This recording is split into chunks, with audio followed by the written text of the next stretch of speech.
coming from someone who has been prosecuted for national security crimes, economic crimes, election interference, has been found liable for sexual assault, and his next big court appearance is in November at his own criminal sentencing. And let's be clear where each person stands on the issue of what is important about respect for the rule of law and respect for law enforcement.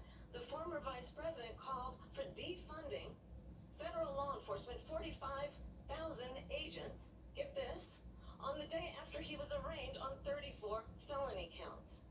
So let's talk about what is important in this race. It is important that we move forward, that we turn the page on this same old tired rhetoric and address the needs of the American people, address what we need to do about the housing shortage, which I have a plan for, address what we must do to support our small businesses, address bringing down the price of groceries.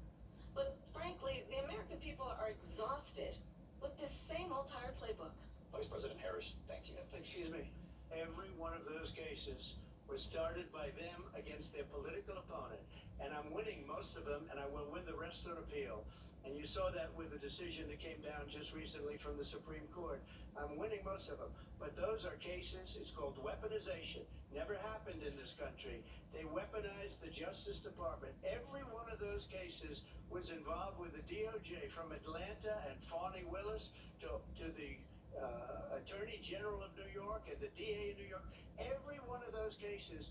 And then they say, oh, he's a criminal. They're the ones that made them go after me. By the way, Joe Biden was found essentially guilty on the documents case. Now, what happened in my documents case? They said, oh, that's the toughest of them all.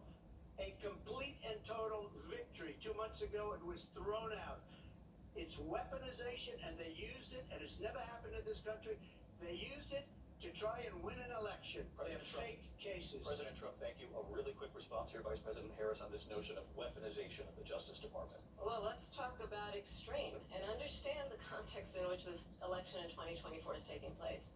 The United States Supreme Court recently ruled that the former president would essentially be immune from any misconduct if he were to enter the White House again. Understand, this is someone who has openly said he would terminate, I'm quoting, terminate the Constitution of the United States, that he would weaponize the Department of Justice against his political enemies.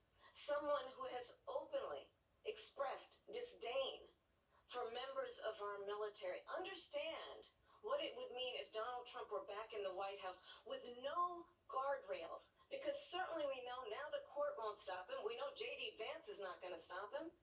It's up to the American people. Vice President stop Harris, him. thank you. Lindsay? Vice President Harris, in your last run for president.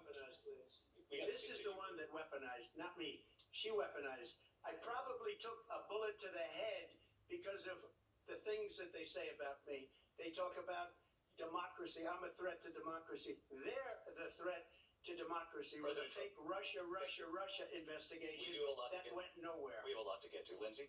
Vice President Harris, in your last run for president, you said you wanted to ban fracking. Now you don't. You wanted mandatory government buyback programs for assault weapons. Now your campaign says you don't. You supported decriminalizing border crossings. Now you're taking a harder line. I know you say that your values have not changed. So then why have so many of your policy positions changed?